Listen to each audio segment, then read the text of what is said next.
Hey everybody, I'm Rachel Hardman and this is Passionate About Music Education. And in today's episode, we're going to talk about general music teaching. And I know there are a lot of colleagues out in the world who are at the moment having to swap from being band director or choir directors to general music teachers or to music appreciation teachers.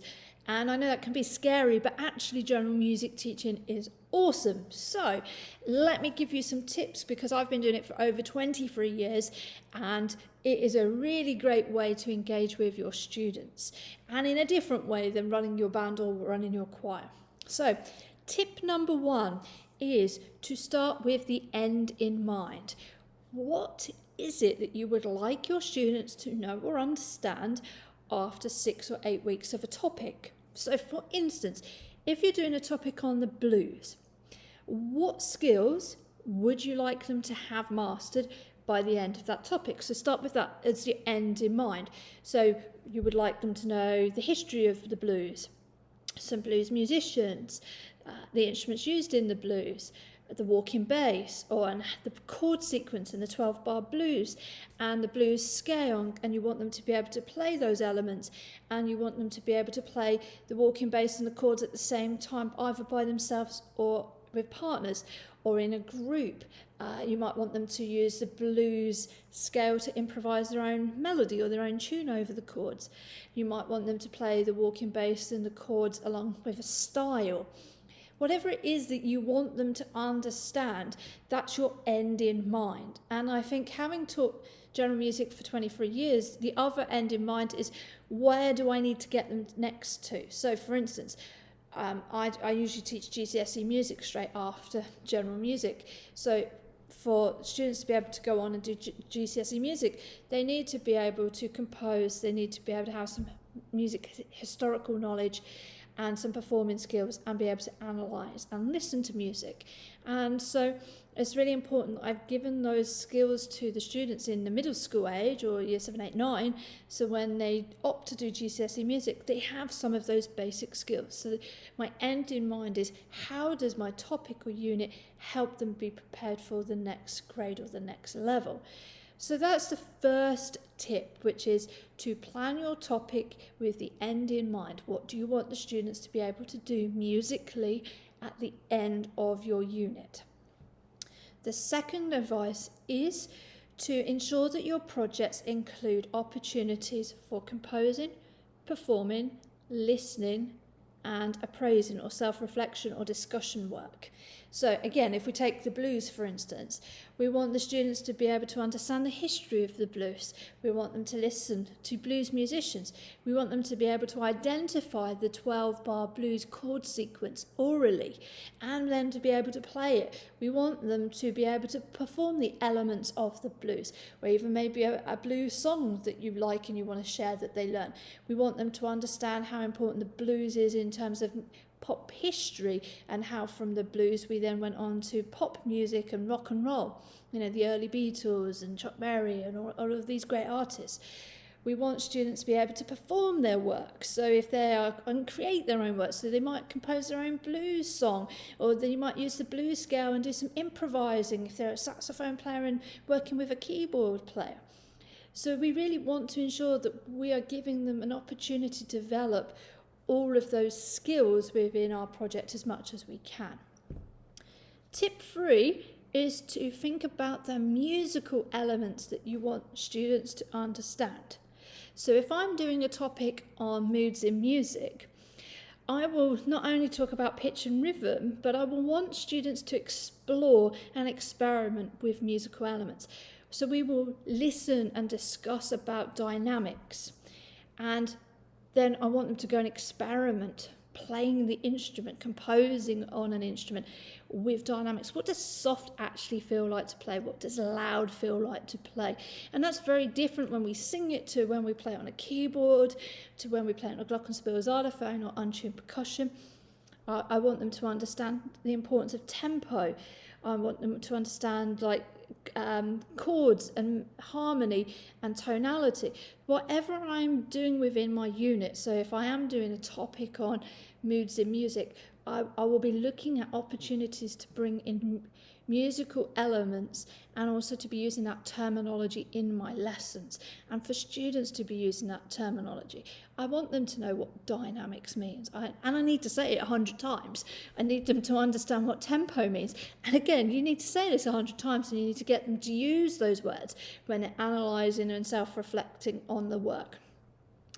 The fourth tip is vary the instruments in the project. Do not keep students on music technology the whole year, or keyboards the whole year, or just singing the whole year. We have to remember in general music classes that not every student loves music and not every student loves the keyboard. The keyboard is an awesome instrument. We all know that as we're musicians. And the keyboard is brilliant because it's got loads of sounds and it's got styles and it can do really cool extra things that we should in general music teach our students, particularly for composing. But for some students, the keyboard is quite daunting because you've got, your normal size classroom keyboard of 60 odd keys or your full size 88 keys, and it's like, well, where do I start? And then they tend to go up and down the keyboard, and they're not really composing tunes, and it can be quite terrifying for our non-musicians, our general music classes. So give them some benchmarks, give them some guidance, give them some tools and tips for composing.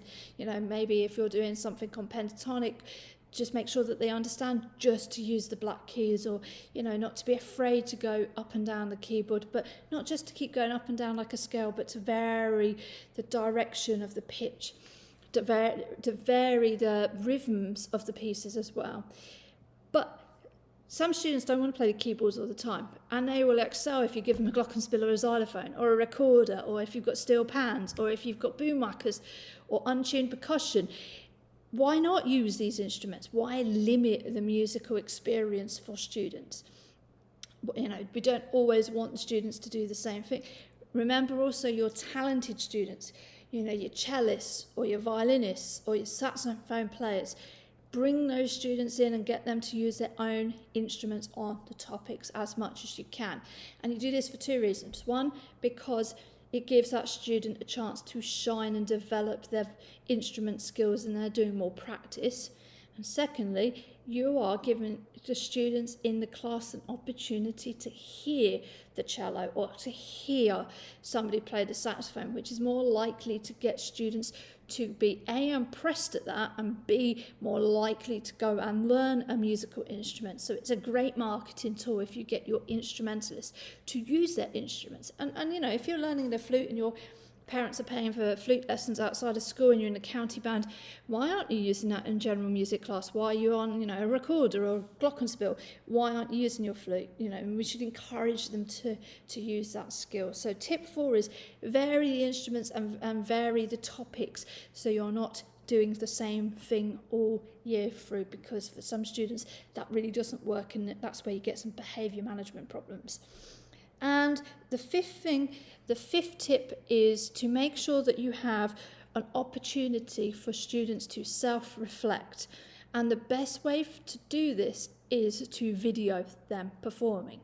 So if I'm doing a topic and they've been composing a piece of music in groups for film music, and they've got five characters, and they have to pick 3, and they have to select their instruments, and they have to create a music theme for the hero and the comedy sidekick and the damsel in distress.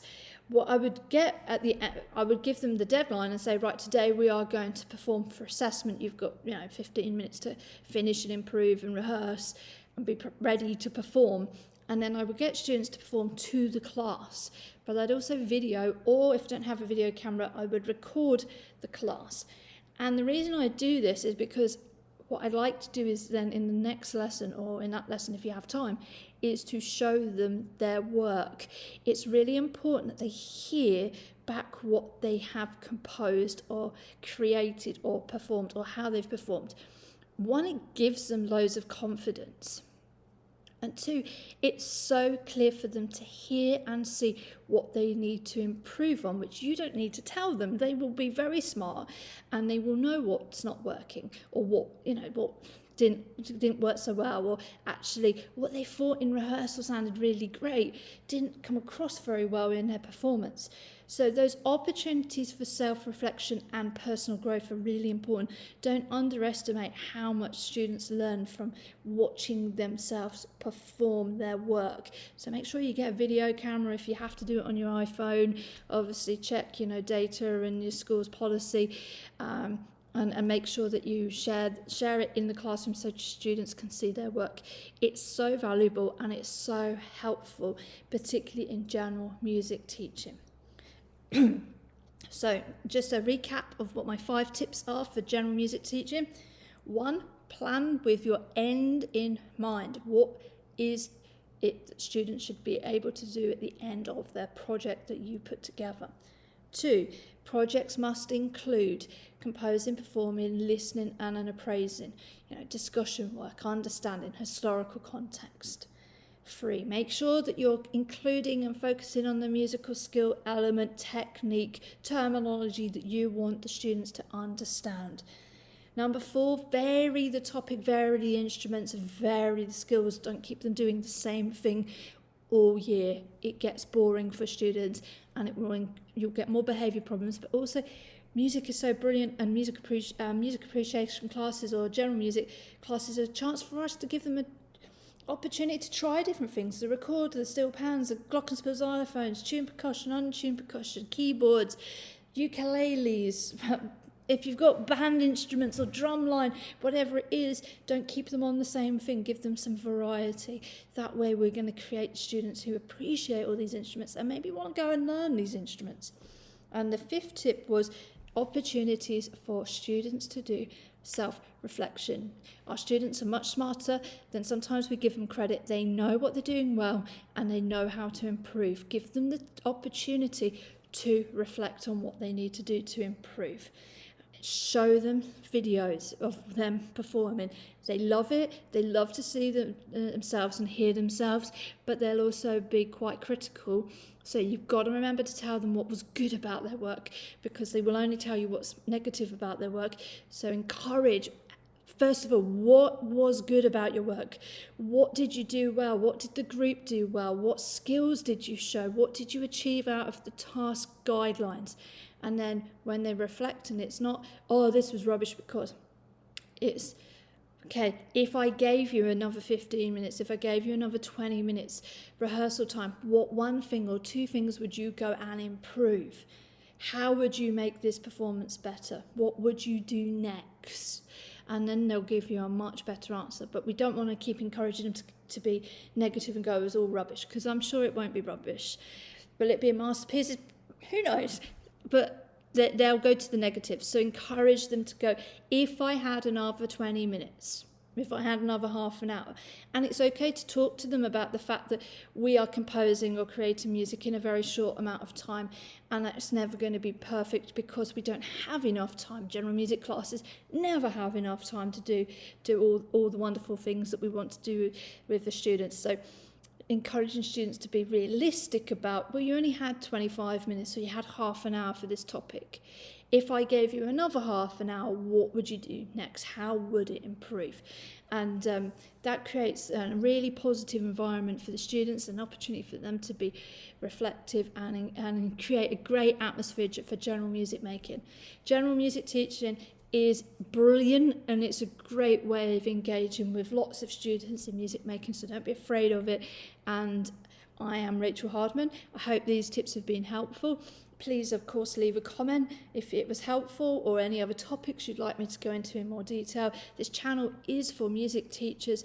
It is for us to support each other, and this is passionate about music education.